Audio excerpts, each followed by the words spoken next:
சங்கரர், ராமானுஜர், மத்வாச்சாரியார், எத்தனை மத தலைவர்கள், எத்தனை ரிஷிகள் சாஸ்திரங்களாக எழுதி வச்சிருக்காங்க, புஸ்தகங்களாக எழுதி வச்சிருக்காங்க. அது எப்படி? அப்போ ஏதோ ஒன்று இல்லாமல் அப்படி செஞ்சுருக்க மாட்டாங்களே, ஏதோ நடக்க போய் தானே எழுதுறாங்க.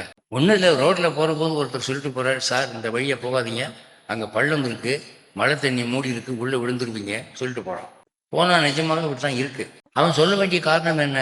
ஒரு மனித நேயம். அதுபோல மனித நேயத்தினாலே நம்முடைய முன்னோர்கள் கண்டறிந்த சில உண்மைகளை நமக்கு எழுதிவிட்டு சென்றிருக்கிறார்கள். அதான் சாஸ்திரங்கள். சாஸ்திரங்கள் தந்தை போன்றவை, தாய் போன்றவை. நன்மைதான் செய், நல்லதுதான் சொல்லும், உள்ளதுதான் சொல்லும். பொய்யா சொல்லி வைக்க வேண்டிய காரணம் இல்லையே. இப்போ நான் உங்களுக்கு ஒரு பொய் சொல்கிறேன் அப்படின்னு சொன்னால் எனக்கு சுயநல நோக்கம் இருந்து பொய் சொல்லலாம். இப்போ நீங்கள் ஒரு 1000 ரூபா கொடுங்க, நாளை காலையில் 2000 திருப்பி கொடுக்குறேன் அப்படின்னு நான் சொன்னேன்னா அதில் எனக்கு ரூபாய் இரட்டிப்பு மோசடிங்கிற நன்மை இருக்குது, அதனால நான் சொல்கிறேன். ஆனால் சாஸ்திரத்தில் எழுதி வச்சவன் என்னமோ எழுதி வச்சுட்டு அவன் காட்டுக்கு போயிட்டான், நாட்டில் இல்லை. என் வீட்டுக்கு வந்து காசு கொடுங்கன்னு சொன்னார். எந்த முனிவராக சொல்லியிருக்கானா?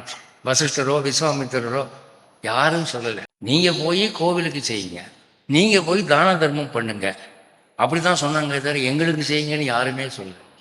அப்படி இருக்கிற போது தானம் பண்ணுங்கன்னு சாஸ்திரங்கள் எழுதினவர்கள் சுயநல நோக்கம் இல்லாமல் தானே எழுதியிருக்க முடியும்.